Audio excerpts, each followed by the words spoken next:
Inaaresto ng Makati Police ang dalawang lalaking sangkot sa pang-hold up sa isang call center agent noong madaling araw kamakailan lang sa Barangay San Antonio. Habang naglalakad ang 25 anyos na biktima, nilapitan siya ng 4 na lalaki sakay ng 2 motorsiklo. 2 sa kanila ang bumaba.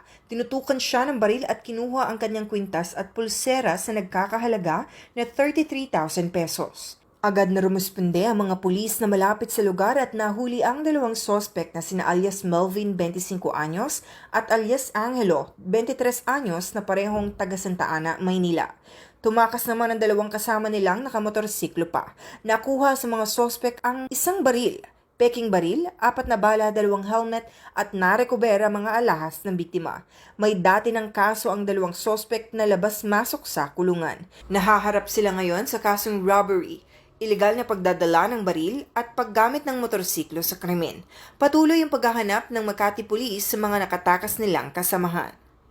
Mula dito sa Southern Police District, ako ang inyong PNN correspondent, Patrolwoman Mary Tony Veva, alagad ng batas, tagataguyod ng Balitang Pulis.